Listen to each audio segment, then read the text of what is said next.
You visited Emerald Isle in July. The beach was perfect. The water was clear. You thought, I could live here. And then you actually did. And 5 things hit you that seemed at first very strange, and then made complete sense. Number 1 starts with a bagel. Shock number 1. The grocery run is an event, not an errand.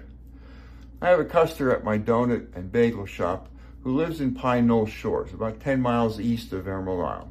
She loves my bagels, so she buys 4 dozen at a time and freezes them. I asked her why once. She said she hates making the 20-mile round trip just to go shopping. That's your life on a barrier island, however. The grocery store is not always around the corner. It's a trip. You planned for it. You combine it with other errands because the drive makes a casual run feel inefficient. For someone coming from a suburb where 3 grocery stores are within 5 minutes, this adjustment is real. It's not a deal breaker, it's a rhythm. Once you find it, it becomes normal. And for most people who move here, the trade-off is completely worth it. But you need to know it's coming before you move, not after. Shock number 2, your beach house becomes the family hotel. I love my family. I want to be clear about that up front. But when you own an oceanfront home on a barrier island, you discover something quickly. Everyone you've ever met suddenly wants to visit in July and August. For me, that means family with kids, which means peak season, which means the weeks that generate the most rental income are weeks I'm hosting. I made peace with that trade-off a long time ago. The memories matter more than the rental check. But I made that decision consciously, with eyes wide open. If you're buying with rental income as part of your financial plan, factor in the weeks you'll actually use the property. Peak season runs mid-June through mid-August.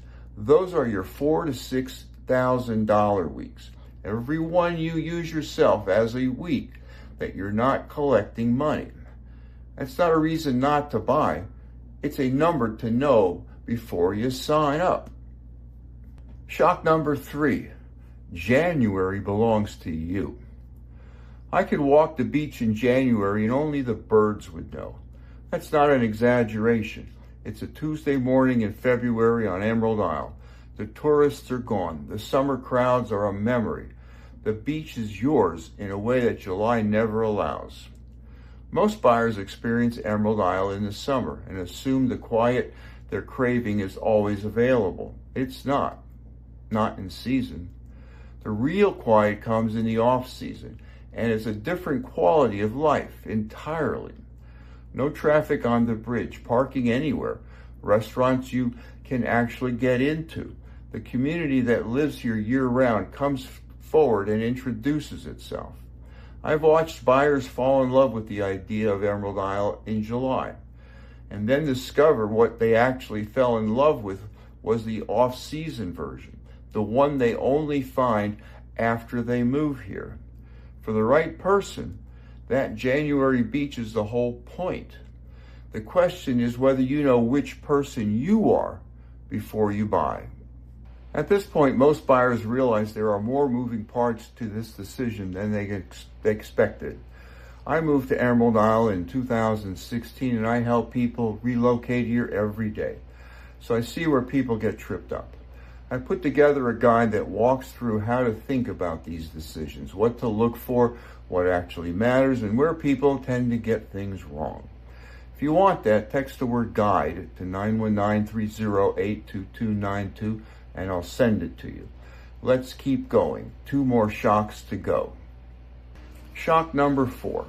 Contractors are gold, and they know it. You're going to need work done on your home. Salt air, humidity, and wind will see to that on a consistent basis. And when you call a contractor on the North Carolina coast, 2 things will probably happen. First, if you're lucky, they'll call back. And second, when they do, the price reflects the fact that they have more work to do than they can handle. I lived here since 2016, and I've built a small group of contractors I trust. Painters, plumbers, HVAC techs, general handymen. They're not inexpensive, and they're not always available on my schedule, but they do show up. They do good work, and they know coastal construction. These relationships took years to build, and I treat them like the assets they are. If you're moving here and you think you'll find the contractor the way you did back home, quick call, quick estimate, quick job, adjust that expectation before you arrive. The good ones are booked. The available ones are sometimes not very good. Plan your maintenance schedule in advance. Build these relationships early and budget for the coastal premium on every job. It's real and it's worth knowing. Shock number 5, you become a different person. When I made the permanent move to Emerald Isle late in October of 2016, I thought I knew this town. I'd vacationed here for years. I knew where to eat. I knew the beach, and I thought I had a good feel for the place. Well, then I started walking the neighborhood, and people waved at me. I didn't wave back. I was from somewhere else, where you didn't wave at strangers. One day, a man actually stopped me and said, "Is anything wrong?" I said, "No." So he said, "Wave then." Now when I walk in this town, I feel like I'm running for mayor. I wave at everyone. That exchange told me more about what kind of place Emerald Isle actually is than anything I'd observed as a vacationer. At a recent physical, my physician looked at my numbers. Blood pressure 116/70, down 20 pounds. He asked me what I was doing differently. I told him it's all about living in Emerald Isle full time. You don't move here and stay the same person. That's the bottom line. The place changes you, and in my experience, it changes you for the better. And now for my Denis Fit Test. The grocery run, the family hotel, the contractor premium, those are logistic shocks. They're adjustable. You build systems, you set expectations, and you find your own rhythm. Most people who move here figure these out within the first year and then stop thinking about them. The January quiet and the identity shift, those shocks are the ones that tell you whether you actually belong here. If the idea of walking an empty beach on a Tuesday in February sounds like freedom, you're probably right for this place. If it sounds isolating, that's useful information to know before you sign any contract.